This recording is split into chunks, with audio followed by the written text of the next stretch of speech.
Indonesia, sebuah negara besar dengan populasi lebih dari 250 juta orang. Nomor 4 di planet ini sebagai negara berpopulasi terbanyak.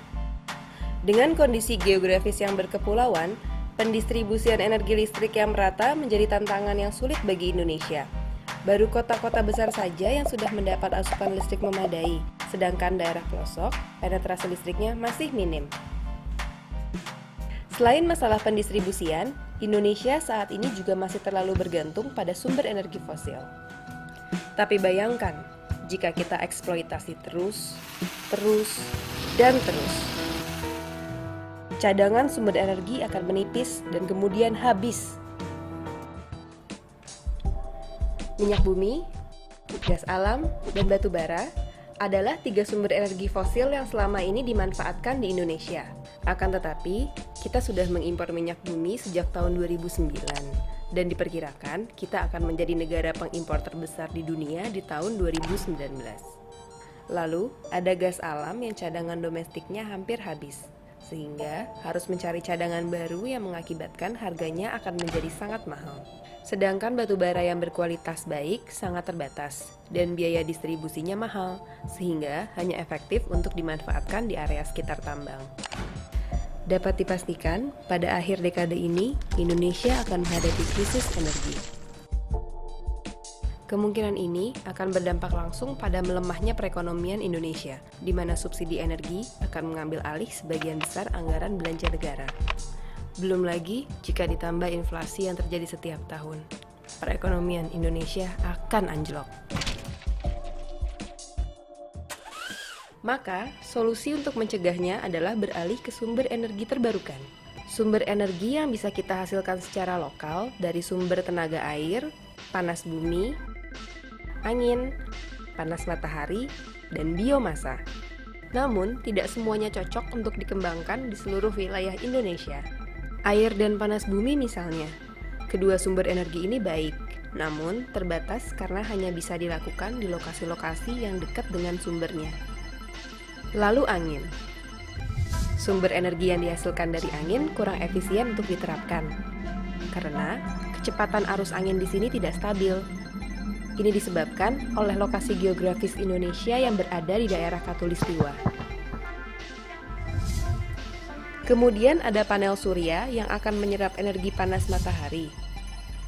Tapi, penggunaannya membutuhkan lahan yang sangat luas dan akan berkompetisi dengan lahan pertanian yang sudah semakin terbatas.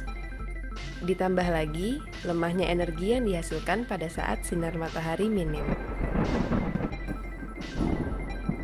Secara geografis, solusi yang paling tepat dan efektif untuk Indonesia adalah sumber energi biomasa. Dan salah satu sumber energi biomasa yang paling tepat untuk bisa dikembangkan di Indonesia adalah bambu. Bambu merupakan tumbuhan lokal yang mudah untuk ditanam, ramah lingkungan, dan beregenerasi dengan cepat. Di Indonesia, bambu adalah salah satu jenis tumbuhan yang sering kita temui di berbagai pelosok desa. Manfaat bambu cukup besar bagi masyarakat pedesaan, baik secara ekonomis, ekologis, maupun sosial. Mulai dari sandang, barang kerajinan, barang industri, hingga kebutuhan papan. Sehingga produsen dan pengrajin bambu menjadi salah satu mata pencaharian utama di daerah pedesaan. Jika dibandingkan dengan diesel, penggunaan limbah bambu akan jauh lebih ekonomis untuk daerah-daerah yang jauh dari pembangkit listrik besar. Dengan diesel, biaya produksi listriknya kurang lebih Rp4.000 per kWh. Sedangkan dengan bambu, biaya produksi listriknya hanya Rp2.000 per kWh. Ini akan menghemat biaya produksi energi di pelosok Indonesia secara signifikan. Masyarakat setempat dapat berperan sebagai produsen biomasa bambu atau limbah bambu dengan cara memberikannya kepada Clean Power Indonesia sebagai pengolah untuk dijadikan listrik. Lalu diberikan kepada PLN sebagai penyedia dan penyebar listrik utama, dan listrik akan tersebar kembali untuk masyarakat. Sistem kolaborasi yang saling menguntungkan ini akan menciptakan persediaan energi yang berkelanjutan di lokasi sekitar pembangkit.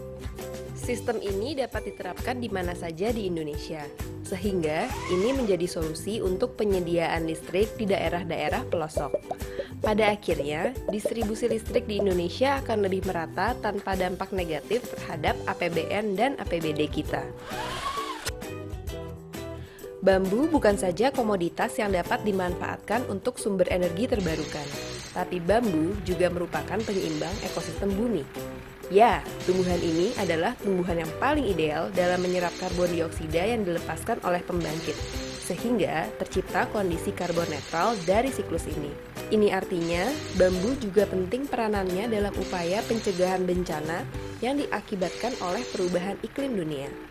Selain itu, sisa proses gasifikasi bambu yang terjadi di mesin pembangkit juga menghasilkan arang alami yang dapat digunakan sebagai pupuk untuk membantu proses penumbuhan bambu.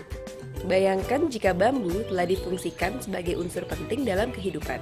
Tanaman ini menjadi sumber energi yang berkelanjutan bagi manusia, penjaga keharmonisan alam untuk makhluk hidup lainnya, juga menjadi penyeimbang ekosistem di muka bumi.